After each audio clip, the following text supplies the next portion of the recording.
tiene algún contacto con una persona, tiene que mandar los datos de la persona a la migración. Entonces, eso era una manera de aumentar el nivel de deportaciones, porque entonces cada persona que tenga contacto con la policía inmediatamente está en manos de la migración. Todos esos eran políticas de la presidencia de Obama, pero él no hablaba mucho de esas políticas. Las políticas que él hacía publicidad era su política de DACA, que era acción detenida para menores de los que llegaban como menores de edad. Y esa política de DACA sí hacía muchísima publicidad para dar la impresión de que él estaba tratando de ayudar a los inmigrantes y de tener una política más abierta hacia la inmigración. Y claro, hablando de las causas de la inmigración, tanto Obama como Clinton quieren imponer políticas neoliberales en los países de América Latina, que son la causa real del auge de inmigración que estamos viendo ahora. Pero con Trump realmente siento que nadie sabe a quién debe su lealtad, ni qué va a hacer como presidente. Podemos predecir que una de las cosas que va a hacer como presidente es seguir y aumentar su lenguaje violento, fuerte, de odio, y legitimizar ese lenguaje, esas actitudes, los va a dar la legitimidad de su oficina de presidente, y creo que eso va a tener un impacto tanto en las relaciones personales entre individuos y también en las instituciones. Por ejemplo, hace como 10 años había un movimiento de localidades, de ciudades, de condados en Estados Unidos, de implementar sus propias leyes contra los inmigrantes y de tratar de echar a todo inmigrante indocumentado de su ciudad. Eso se decía que como el gobierno federal y el Congreso no implementaran una reforma migratoria, que lo vamos a hacer nosotros mismos. Yo supongo que con una presidencia de Trump van a haber muchas más iniciativas de este tipo a nivel local en contra de los inmigrantes, que va a tener efectos muy tristes en las vidas de muchas personas. Pero también podría tener, en este mismo sentido, lo inverso.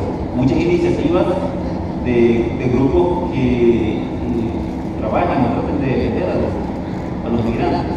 Digamos, que haya más grupos como estos con los que has trabajado. Que me parece que la misma sociedad estadounidense respondería de una manera más humana, humanizada, ante una presidencia de Trump que pues raya en el vacío. Pues hay 3 iniciativas positivas a nivel local que se están promoviendo en diferentes partes del país, y en varios estados se han logrado implementar estas políticas. Una es permitir que las personas indocumentadas consigan licencia de conducir. Eso se hace a nivel estatal y en la mayoría de los estados no se permite. Pero hay algunos estados que sí permiten y hay otros estados que están en el proceso de pasar a aprobar esa ley para permitirlo. El segundo es la asistencia a las universidades públicas. Si permiten a los estudiantes indocumentados estar considerados como residentes del estado para permitirles acceder a la educación pública a nivel universitaria. Y la ley ahí es muy compleja porque por ley federal, por decisión de la Corte Suprema, hasta terminar la prepa, o sea, 12 años de estudios, no se puede discriminar en contra de los estudiantes indocumentados. pero ya siguiendo a nivel universitaria, sí se puede. Y ahora es como la mitad de los estados que permiten a los estudiantes indocumentados asistir a las universidades públicas y la otra mitad que no. Y el tercero es prohibir a nivel estatal esa política de comunidades seguras que la presidencia intentó imponer en todo el país. Mi estado de Massachusetts tiene fama de ser uno de los estados más liberales en todo el país. Sin embargo, no hemos logrado aprobar ninguna de esas tres políticas en nuestro estado. Así que hay muchísimos factores entre medio.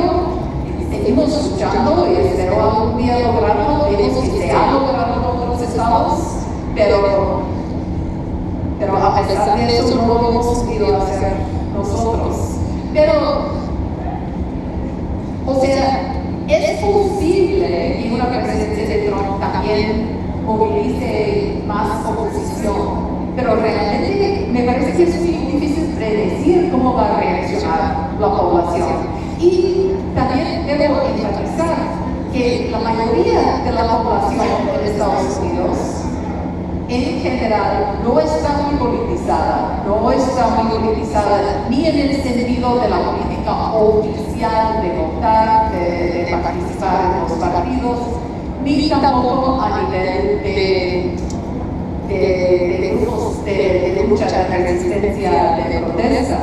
La gran mayoría está luchando para sobrevivir en la economía que han creado los últimos presidentes demócratas de nuestro país, que es una economía tan neoliberal en Estados Unidos como lo es en América Latina, donde lo han impuesto, y que ha tenido los mismos efectos de desempleo, de bajos sueldos, de dificultad en lograr sobrevivir con el mínimo. Esto que ha sucedido en tu estado me lleva a la siguiente pregunta. Considerando los antecedentes de Hillary Clinton, que entre otras cosas pues, tienen que ver con su complicidad con el golpe de Estado de Honduras en 2009, con la tragedia humanitaria que causaron los bombardeos de la OTAN en Libia, me parece que podríamos estar engañando al considerarla como la opción menos mala. Creo que se ha demostrado que para alcanzar la presidencia ella ha sido capaz de decir cualquier cosa, incluso mentiras. Y me parece que, y eso mismo me hace temer que ese tono moderado, mucho más paciente en relación con los migrantes, busca nada más precisamente eso, que se piense que ella es la mejor, por la que más conviene en América Latina. Incluso hay muchos autores, periodistas latinoamericanos que también sostienen o argumentan lo mismo, que ella es la menos mala, ¿verdad? Yo creo que en realidad a ninguno de los dos candidatos en el fondo le interesa qué ocurre con los migrantes, pero no van a beneficiar a estos trabajadores que llegaron ahí, incluso por las condiciones que las mismas políticas que imponen los estadounidenses se crean en los países de donde son originarios. Y digo esto también porque me llamó la atención que incluso en los últimos debates, aunque la inmigración, el tema de los migrantes, ha sonado bastante en la campaña, pues tampoco fue el tema central en los debates. Entonces, creo que normalmente como sabes, no creen que como en este caso, donde ella está actuando de esta manera solo por alcanzar este objetivo que es la presidencia.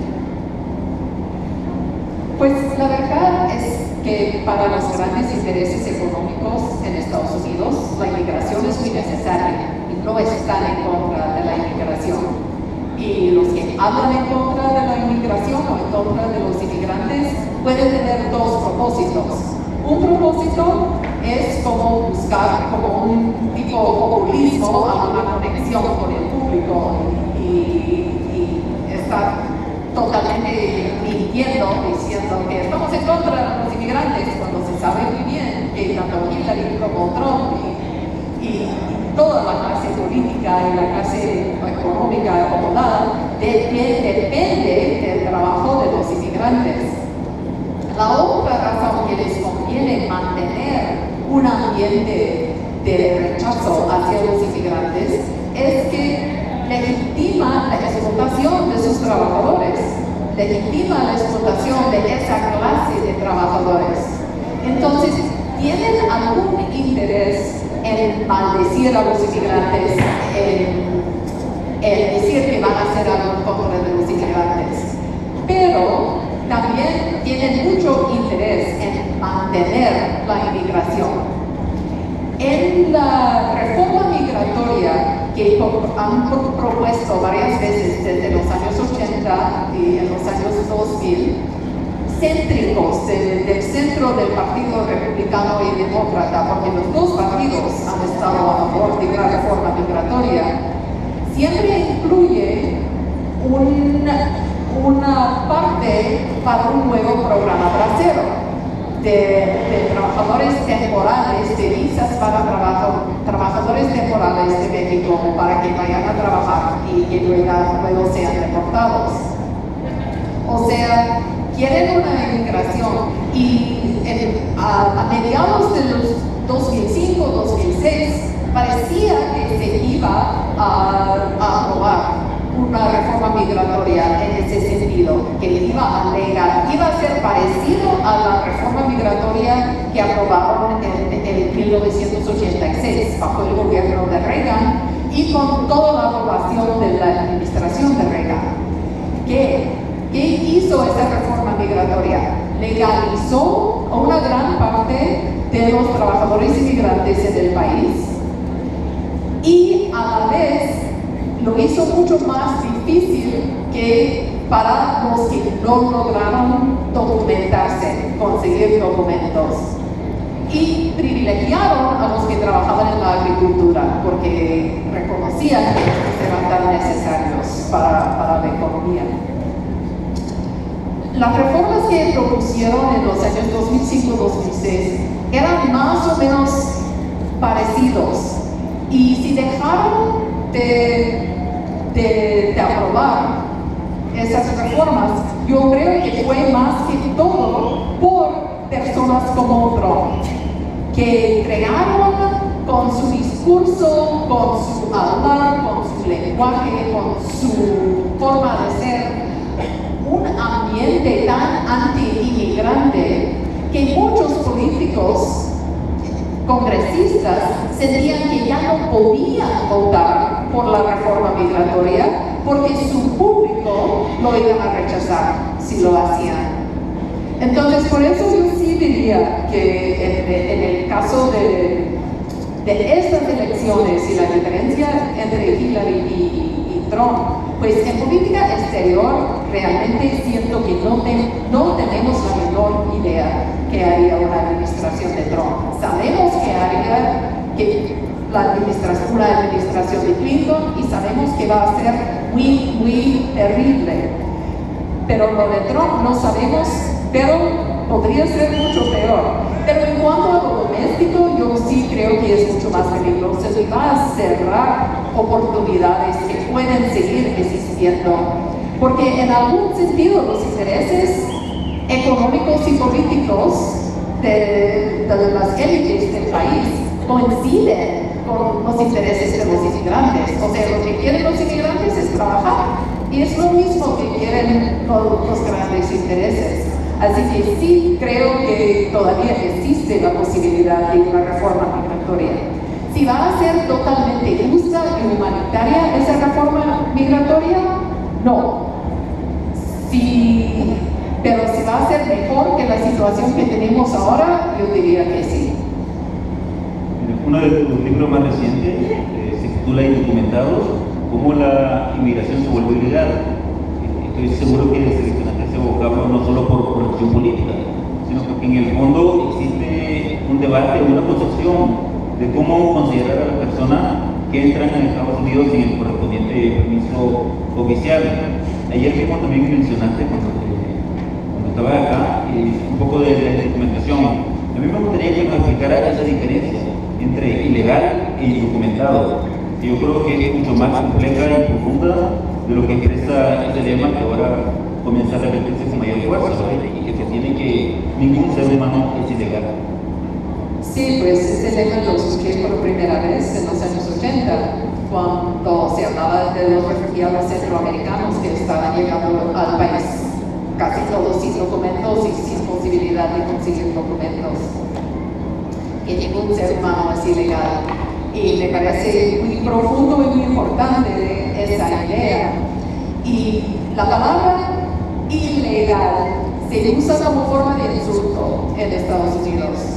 Y solo por lógica no tiene sentido. O sea, si tú haces algo en contra de la ley, has cometido un acto ilegal, pero tú no eres ilegal. Es solo en los llamados crímenes de inmigración que llaman a la persona como ilegal en vez de reconocer que ha cometido un acto ilegal en contra de la ley.